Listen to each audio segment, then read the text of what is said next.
जो सत्ता और प्रशासन का दुरुपयोग करके हमारे साथी पार्षदों के ऊपर जो झूठे मुकदमे लादे गए और जो यात्राएं दी गई वो एक लोकतंत्र में सेमलेस पोजीशन है।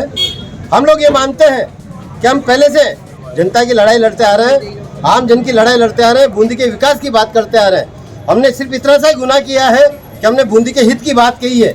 हमने इतना सा ही गुनाह किया है कि जो पेज ग्राउंड सब्जी मंडी में जो फल सब्जी विक्रेता है, गरीब है, जिनके 2 जून की रोटी की भी जो स्थिति है बहुत तकलीफदेह स्थिति है, और जो व्यापारी वर्ग को लाभ पहुंचाने की नीयत से तथाकथित लोग जो उनको लाभ पहुंचाना चाह रहे थे और इनको वहां से हटाना चाह रहे थे, उसको लेकर के उन्होंने ये षड्यंत्र किया, ये सारा षड्यंत्र रचा, जिसमें हम लोगों को यूँ मान लीजिए हम जनप्रतिनिधि होने के बावजूद भी हम जैसे कोई बहुत बड़े मतलब ये असामाजिक तत्व हो, आपराधिक कोई उग्रवादी हो, इस प्रकार की स्थितियां जो विगत कुछ समय में देखने को मिली वो निंदनीय है।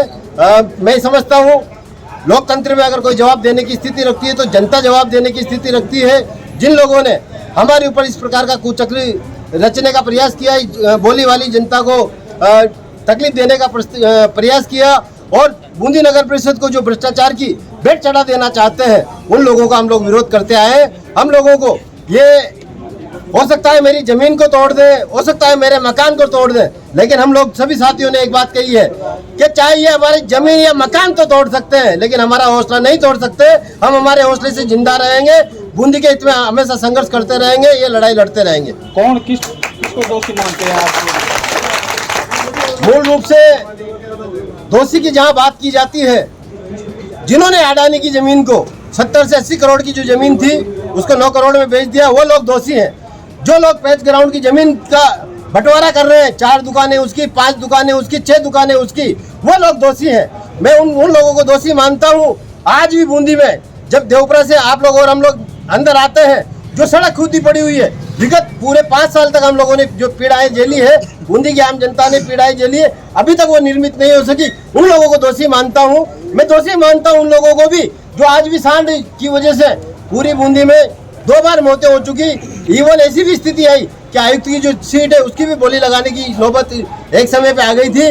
लेकिन हमारा ये कहना है, अगर समय से पहले चेक जाएंगे, बूंदी की जनता को न्याय दिला पाएंगे, तो ये जनप्रतिनिधि की जिम्मेदारी बनती है। और दोषी वही जनप्रतिनिधि है, चाहे कांग्रेस पार्टी का हो, चाहे भाजपा का हो, चाहे किसी भी पार्टी का हो। हम किसी संगठन के लोग को दोषी नहीं बता रहे, हम तो वैसी मानसिकता रखने वाले जो आम जनता को गड्ढे में डाल करके रखना चाहते हैं और अपने बड़े बड़े महल बना लेना चाहते हैं, हम उन लोगों को दोषी मानते हैं। आगे कार्रवाई लड़ाई जारी रहेगी। हम बहुत ही जल्द, जिस प्रकार से 1 महीने तक हम लोगों ने जो पीड़ाएं झेली है, हम आप लोगों के समक्ष मुखातिब होंगे, अपनी सारी बात रखेंगे, किस प्रकार की का कुचक्र, किस प्रकार की स्थिति है, किस प्रकार का दुष्प्रचार पूरी बूंदी शहर में फैलाने का इन्होंने काम किया है। उस दुष्प्रचार का जवाब देने के लिए हम लोग आपके समक्ष उपस्थित होंगे। उसके बाद हम लोग जन आंदोलन की स्थिति में आएंगे। पूरी बूंदी शहर की जनता को साथ लेकर के इन जो गरीब फल सब्जी विक्रेता हैं, इनको न्याय दिलाने के लिए हम लोग सब साथ आएंगे। क्योंकि मुझे भी जानकारी भी हुई कि जिस प्रकार से आयुक्त महोदय द्वारा एक झूठा हल्फनामा कोर्ट में पेश किया गया और ये बताया गया कि पेज ग्राउंड की जमीन और चाहे ट्रक यूनियन की जो जमीन है उसके लिए हम लोगों ने सहमति दे दी। मैं कह रहा हूँ ऐसे आयुक्त के खिलाफ 420, 467, 68 में फौजदारी जो मुकदमा दर्ज होना चाहिए। जिस आयुक्त ने गलत तथ्य बना करके, फर्जी डॉक्यूमेंट बना करके ऐसी स्थितियां उत्पन्न की, क्योंकि हम लोगों ने उस दिन भी उसका विरोध किया था। हमारे सिग्नेचर कहीं भी किसी भी उसमें आदेशिका में नहीं है। ये जिस प्रकार का खेल बूंदी की नगर परिषद में चल रहा है, भ्रष्टाचार का जो खुला खेल, खुला तांडव चल रहा है, उसका हम लोग विरोध करते हैं और हम इसके लिए संघर्ष करते रहेंगे।